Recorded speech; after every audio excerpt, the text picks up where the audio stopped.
Hi, my name is Mikkel Rasmussen, and this is my partner, Christian Masberg.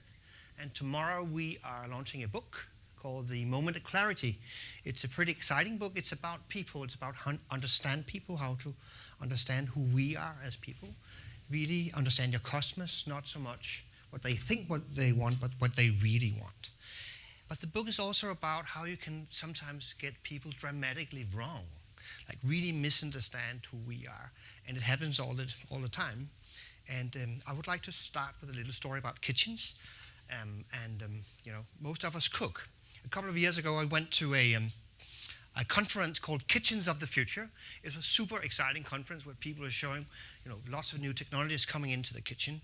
And there was one presenter from IKEA together with a couple of Japanese technology companies. And they presented this vision of a future kitchen. I think it's supposed to be in 2040. And if you imagine you go into this kitchen in 2040, it's what's called a smart kitchen. So it recognizes you, it has face recognition, voice recognition. There's laser beams guiding you to how to cut the fish. There's a fridge with herbs in that's grown to your health profile that's in the cloud.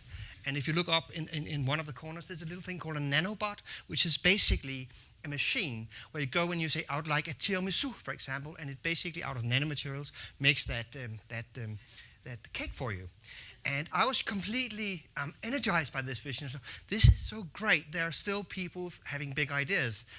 Until somebody noticed that in 1956, there was a couple of people from General Motors actually doing the same exercising, but they were thinking, how will the future kitchen look? But seen from the perspective of 1956, that means how will the kitchen look in 2006? So now we can evaluate, really. So I want to play a little film that they made about the kitchen of the future in 1956. Can you play the movie?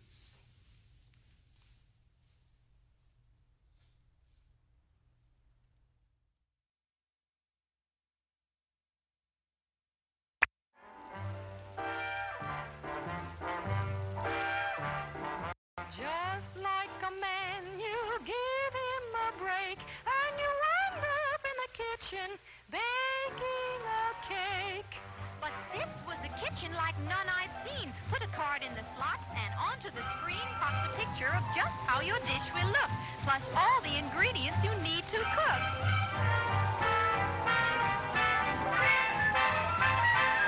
No need for the bride to feel tragic.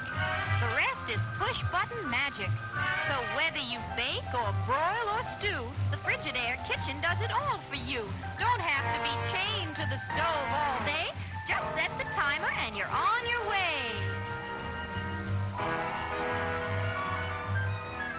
Tick-tock, tick-tock, I'm free to have fun around the clock.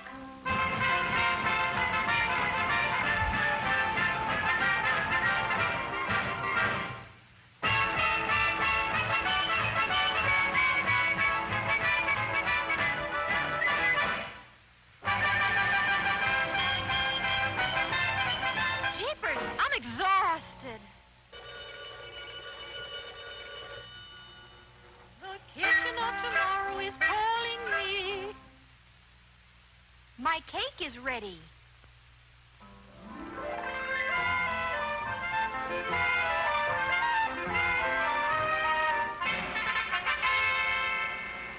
Time for the show. Everybody on stage. I think what's really interesting to think about is if you look at the core idea of the kitchen of tomorrow as IKEA thought about it, and this idea, it's exactly the same idea. And the idea is cooking is slavery. Technology can free us from making food, It can do it for us, it can recognize who we are, and simply we don't have to be tied to the kitchen all day as they sing in this movie. And it's the same vision you see again in 2006. When we imagine the kitchen of the future, it's still a kitchen that's automated. We don't have to think about it. And it has a lot of technology that actually takes the human condition out of the whole thing of cooking. Now, if you're an anthropologist, that we work a lot with anthropologists, they would tell you that cooking is perhaps one of the most complicated things you can think about when it comes to the human condition or human behavior. That if you think about your own cooking habits, that they probably come from your childhood, the nation you're from, the region you're from. It takes a lot of skill to cook. It's not so easy, and actually it's quite fun to cook. There's also a lot of improvisation. I don't know if you ever tried to come home to a fridge and you just look into the fridge and, oh, there's a carrot and some milk and some white wine, and you figure it out, right? That is what cooking is like. It's a very human thing to do.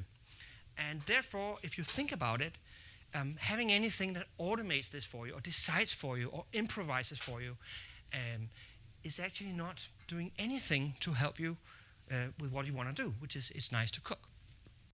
And therefore, if you make technology, for example, that has that core idea about who we are as people, that cooking is slavery and the idea is wrong, then your technology will fail. Not because of the technology, but because it simply gets people wrong.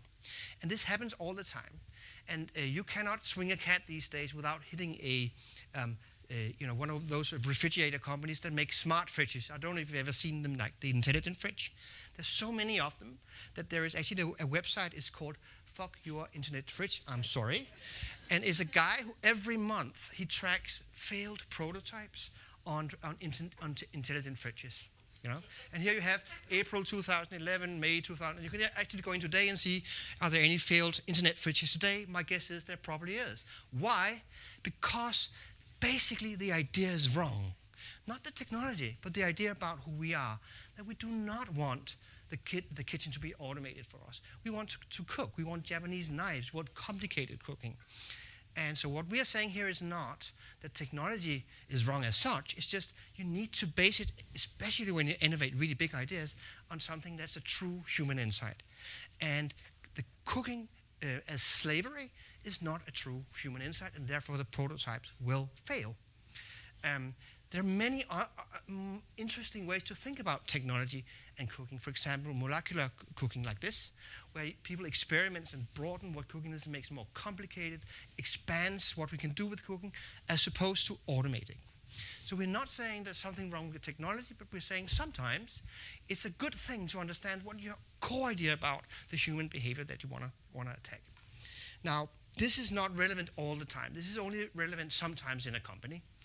We have been working with really big companies for the last 20 years, and sometimes there's a situation where things become really uncertain. We talk about it in the book as navigating in the fog.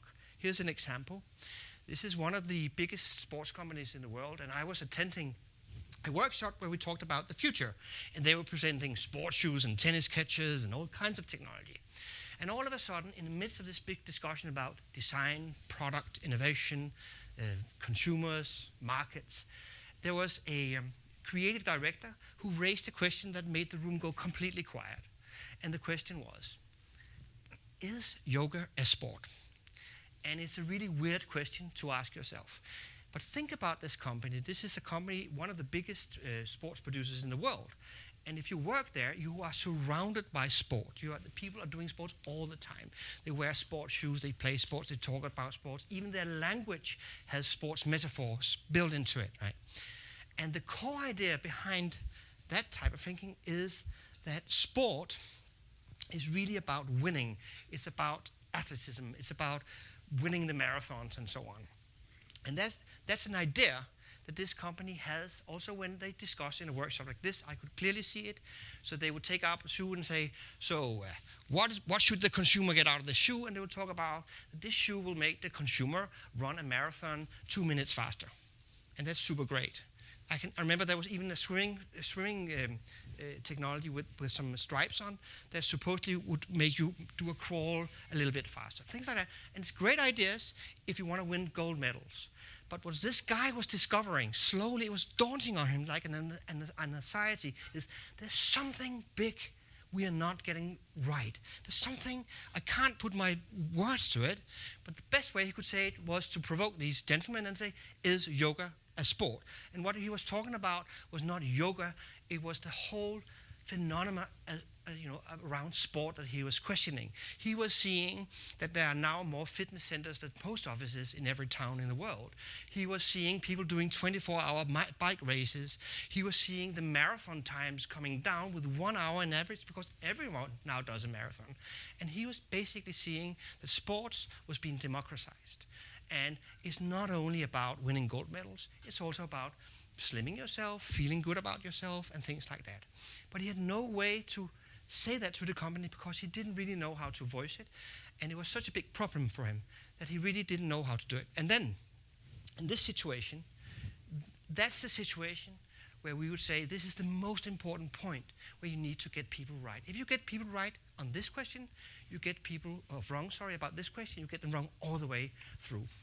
So if you think about your own business, now we're in Google, but you could think about any other business, and you have problems that you deal with in your everyday, we would say there are 3 types of problems. Some of them require that you get people right, you're really strong in that. And some of them require that you can just use your intuition, especially if you're really familiar with the problem. So if you look at the 3 types of problems, we can start at the bottom and say there are problems where it's not really so uncertain, we've tried it before, we are pretty predictable, and those are called knowns. You can basically put an algorithm to those problems.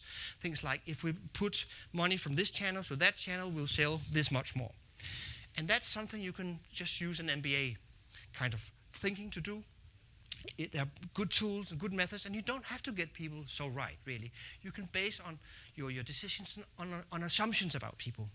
Then it becomes a little more, difficult, more unpredictable, and you go to what we will call hypotheticals. And those are, you know what the problem is, but there are various ways that you could solve the problem. For example, we are putting more money into R&D, but we are not selling more. Why is that? And there could be various reasons for that. Also here, there are some good tools and methods that you can use from a business school. For example, calculating your way through it, figuring out how big are things and so on. And then we get to the yoga question. What is yoga a sport? That's not a known, and it's not a hypothetical. It's what we will call a big unknown, that there's something big you're uncertain about. And this is the point when you don't even know what the answer is, and you've never solved it before. And in the case of the sports company, this was the situation. That to deal with this problem, they just couldn't calculate their way through the problem. They had to figure out, well, how is sports changing as such? When you're in this situation, there's something happening that we have seen in a lot of businesses, which is that we have assumptions about people that we're nearly born with, that we learn somehow. And they're really difficult to take off. And one of the biggest assumptions about people is this. Sorry, I'll just go on. That we can be understood as the smallest substances like atoms. So here's a physician that once said everything is made of atoms. There's nothing living that you cannot understand from the point of view that they're made of atoms according to the laws of physics. And I just have to say, really? Are we sure about that? If you take your own company, I could provoke you a little bit and say, could you take this quote and put bits in? Everything is made of bits, there's nothing living that you cannot understand from the point of view of a bit or a calculation. And there's nothing wrong with thinking this way if you're familiar with what you're doing. It's by far the most efficient way to think about people, that we are basically atoms, and you can reduce people to the smallest substance and then understand the totality from that. But when you're in a big unknown, this is toxic. Because what will happen is that you get people completely wrong, and then your ideas will end up as smart fridges that nobody wants, nobody buys, and nobody uses. Okay. Now, we have seen that there is many assumptions about people. There are 5 I just want to talk about, and then I'm going to hand it over to Christian, who will give you a little bit of a philosophical background before this, and then we'll give you an idea of how to get out of this mess. But there are 5 assumptions. So think about when you talk about users, consumers, customers, what are you talking about? Very often, there's an idea that human beings are first and foremost thinking beings. That means you can understand people by scanning their brain. That's one very, very common assumption about people, that everything there is to know about you is in your brain. Another assumption is You know what you want. You know your intentions. That means you can go and ask a consumer, so would you like this in red or green? And they would actually know, right? A third assumption is that consumers, they're all about options and choices. So what you study is how do you make choices. So when you go down to the supermarket and you want to buy a juice, do you want the juice with the little things in or the juice without the little things in, right? And that's the very, very important thing about consumers. The fourth thing that's toxic is the assumption that your consumers, your customers, your users actually know what they want, right? So you actually become kind of a slave to their needs. You just ask them, what do you want? Oh, I want a red car. Hey, let's produce a red car. You know, that kind of thinking.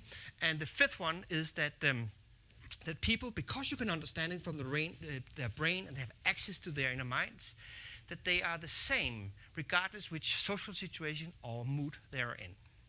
These 5 assumptions, you may think that this is pretty banal or stupid or something like that, but these assumptions are at the core of many, many business decisions every single day that we make. When we ask people in a focus group to evaluate a product, for example, it's based on these assumptions. When we go and scan people's brains to figure out whether they like the red logo or the green logo, it's based on these assumptions. When we ask people, can you just evaluate what you want on a survey, it's based on these assumptions. And I would even have to say, sometimes when we do these big data analysis, it's based on these assumptions. That you can take people and pull them down to what they need and put it together to a bigger question, and then here you have the understanding of people. Now, this plays out in many interesting places, and here's an example of what can happen. So, in many companies, what they do is they do these big surveys about what people need, and then they try to data analyze their way through this, and they end up with what's called segments, And here's an example. This is actually a spirits producer. They get us drunk. That's what they do. And they looked at the Asian market and women, and they did a huge data analysis to figure out how many women are they, how old are they, what do they need. They did surveys, focus groups, everything, and boiled it down to 4 types of people. I'm not going to go through all of them, but one of them was called the modern life seeker. And they figured out those were the people who had the most money, who loved to drink the most, and who we wanted to go for. And we were asked to go out in the supermarket and help them identify these people to study them further, get a deep insight into who they were. But we didn't understand. I mean, my mom, she's not a modern life seeker. I know that. And my sister is not. And my daughter is not. I just couldn't figure out what is a modern life seeker. And we went out to the supermarket in Bangkok. And in this supermarket, it's the biggest in the world. It's the most Instagrammed shopping mall in the world. There are thick women and thin women, clever, smart, dumb, there are all types of women. And we asked, could you point out the modern life seeker? And they kind of started sweating and say, she's not here. And you know why she's not here? Because she does not exist. Why does she not exist? Because it's based on the wrong assumptions on who we are. And it becomes a tool where you as a company can say, oh, our consumers are out here in a nice model, and we don't really have to be part of that. We can just analyze them and tell them what they want. And there are many other examples of this going on. Maybe you should take over here. Yeah.